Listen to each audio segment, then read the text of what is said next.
Now may gagawin tayo, ito Pinsonic, 32 inches lang ito. Power on natin. Yan.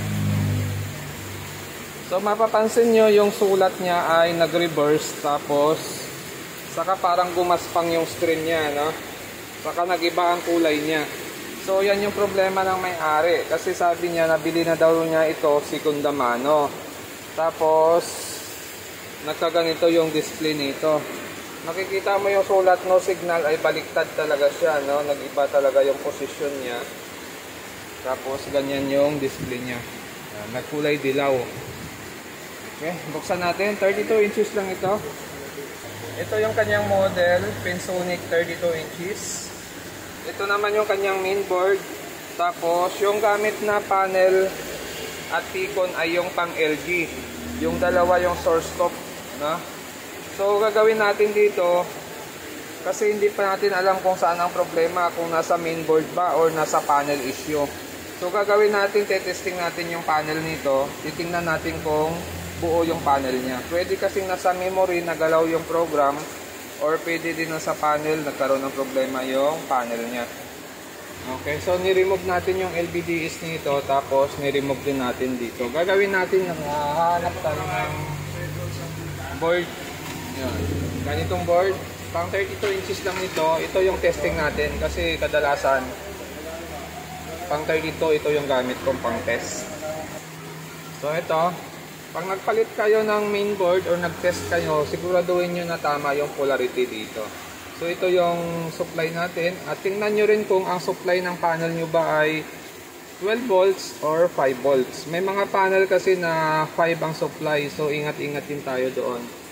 Ito yung gamit natin, okay yung posisyon ng LVDs natin dito. Ito yung 12 natin. Pagdating dito, okay naman. Dito yung 12 natin. Okay, testing natin. Titingnan natin kung ganun din ang problema nito. Okay, saksak ko lang yung unit. Papaganahin muna natin yung unit para mayroon tayong backlight. Okay. Tapos ito naman, sasaksakan natin ng AC cord para matesting natin. Okay. Yan. Saksak natin. Itong unit ko kasi yung pang test kong board ay automatic on na yan. Pusa na siyang magbubukas. Tingnan natin yung display kung nagbago. Yun. So parang ganun din, ano, baliktad din siya. Ayun, no. So makikita nyo yung kulay niya, ganun pa rin, ano, naninilaw pa rin siya. Walang nagbago, naninilaw. So dapat ano yan eh, yung display yan dapat asul. Mag-a-asol yan. So gagawin natin dito, dahil nag-test tayo, ganun yung picture, ibig sabihin yung sa mainboard natin maaring buo. So nasa panel ang problema nito. So gagawin natin, kasi yung ganitong T-con, marami naman tayong available na T-con dito. Try natin magpalit ng ibang T-con. So ito yung original niyang T-con. Ayan, naraglag na. Tapos ito yung original, mayroon tayo dito backup.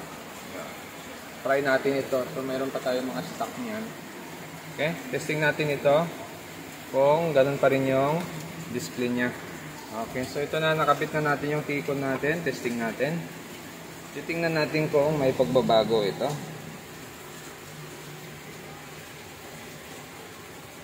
Yan. So lumabas na yung Hisense. Dapat asul ang display natin, ano?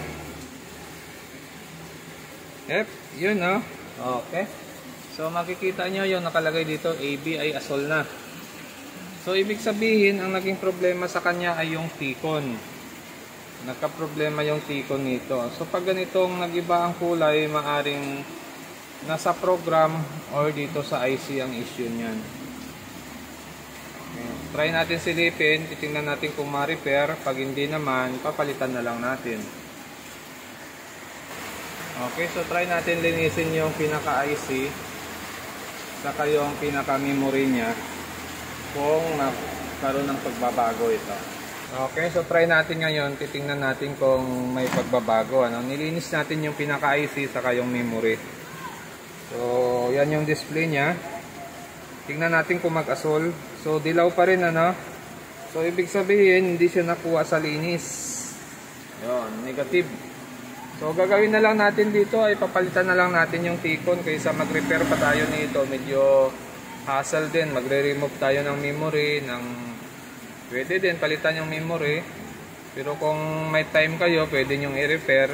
So sa atin medyo busy tayo ngayon, kaya magpapalit na lang tayo ng isang T-con para sigurado na. So, bali pinalitan na natin siya ng T-con. Bali yung sa atin na lang yung kinabit natin para sigurado na tayo. Testing natin, titingnan natin kung magno-normal dito. Power on lang natin. Yan. Okay. Yun o, normal naman siya, no? Ayos na. Yan. So naka-AB siya. Kulay asol na yung display niya.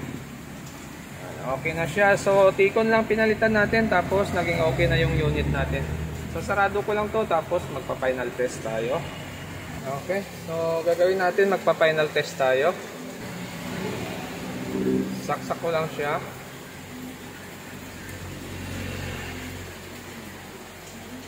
Tapos power on natin. Okay. Yun, lumabas na si Pensonic. Okay, normal na yung display niya. So hanggang dito na lang yung video natin. At kung bago lang kayo sa aking channel, huwag kalimutan mag-subscribe sa susunod ulit natin na video. So bali ito lang yung pinalitan natin. Hindi na natin na-repair kasi medyo busy tayo ng gawa. Saka marami din tayong stock nito.